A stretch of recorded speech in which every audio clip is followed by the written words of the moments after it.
Row, row, row your boat gently down the stream. Row, merrily, row, merrily, row merrily, your merrily, boat gently life down the stream. Merrily, merrily, merrily, merrily. Come on, Spock. Why didn't you jump in? I was trying to comprehend the meaning of the words. It's a song, you green-blooded Vulcan. You sing it. The words aren't important. What's important is that you have a good time singing it. Oh, I am sorry, Doctor. We'll be having a good time. Welcome to part 2 of Why I Love Star Trek V, The Final Frontier. If you haven't watched part 1 yet, check the link in the description. And if you have already watched it, well, let's jump right in. The first scene that I would like to highlight is the opening, which not only does a great job at creating mystery and intrigue, but also pays homage to one of the greatest films ever made. We open on a desolate landscape on the planet Nimbus 3. The subtitles inform us that this is the planet of galactic peace, even though a rifle of some kind is seen leaning against a barren, twisted tree, making the quotation marks appear to intend sarcasm. We then see a man right out of a Mad Max movie digging holes, presumably to find water, food, or something to trade for them. A blurry figure on horseback approaches, and the way this shot is composed seems to be a homage to Lawrence of Arabia when Sheriff Ali defends his well. Unlike Sheriff Ali, this mysterious figure does not gun down anyone. Instead, he diffuses the Mad Max guy's apprehensions and proceeds to clear the man's psyche of his pain. The man, breaking down in tears of joy, offers to repay the cloaked figure in some way. The cloaked figure states that the man can join his quest, a quest for ultimate knowledge, something everyone has sought since time began. He needs a starship, though, to do this, although it looks like Nimbus 3 needs a dentist more than a starship.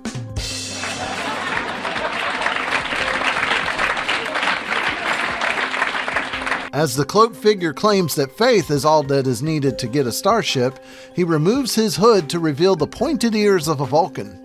Despite what most know about Vulcans, though, this Vulcan begins to laugh boisterously. Well, not that boisterously.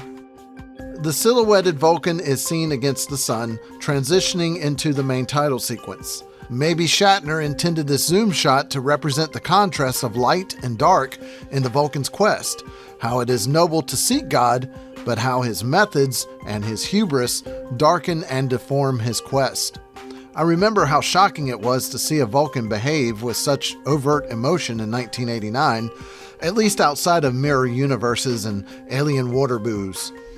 While this scene is not my favorite from the film, it serves well as an introduction to the main antagonist, as well as creates some mystery and curiosity.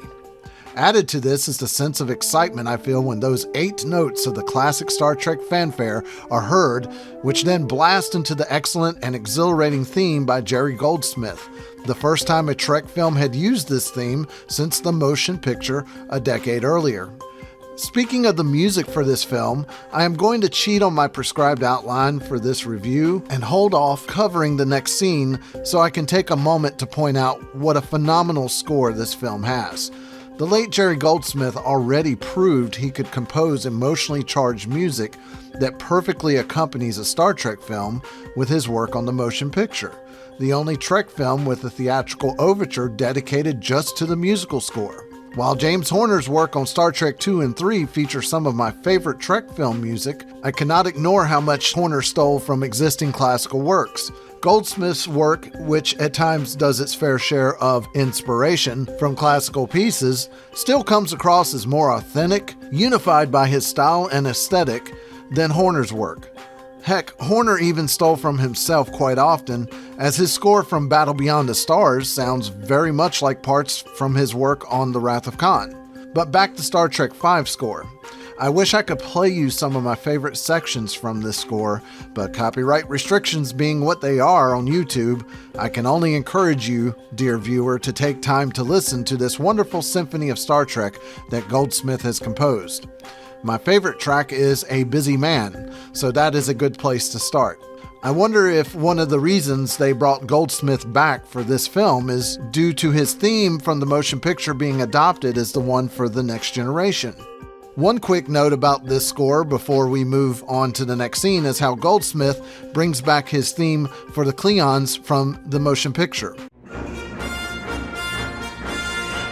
We even see Goldsmith use this theme in later Trek scores he did, using it for Worf in First Contact, for instance. Report!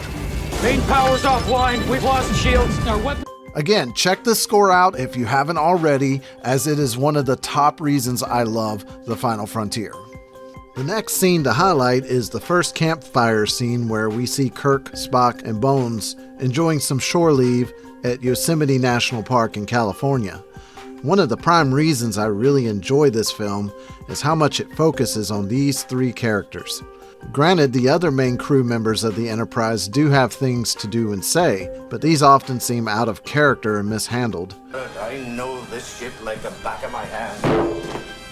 What works so well in this campfire scene is how the characters interact, each having moments where they playfully jibe at each other, as well as reflect on why they are spending their shore leave together instead of doing other things. In some ways, classic Star Trek has always been about these three. Spock representing logic and critical analysis of human nature, McCoy representing said human nature and all its sloppy emotions and beliefs, with Kirk being the balance of the two, always calling upon the duo to guide his wisdom and judgment. Another reason this scene works well is the humor. Shatner likely realized that part of the success of the previous film was its relative abundance of humor and seeing our beloved Trek characters outside of their Starfleet duties. Double dumbass on you. This scene embodies such as we get many humorous moments, such as Spock calling marshmallows marshmelons, as well as his failure to grasp the meaning of a simple human nursery rhyme. The scene has its serious moments too, such as when the three reflect on probably their greatest sacrifice in their devotion to Starfleet. They spent their best years among the stars instead of settling down with a family. It is nice to see these characters accept their aging in terms other than the physical toll their adventures took on them. These three may not always agree and get along, but they are truly family for each other. I am glad Shatner focuses on the three of them for this scene, and every time I watch this part of the film, I find myself wishing I were there with them, sampling Bones' whiskey beans, Spock roasting his marshmelons, and Kirk talking about as long as he has Spock and McCoy, he doesn't even fear death itself.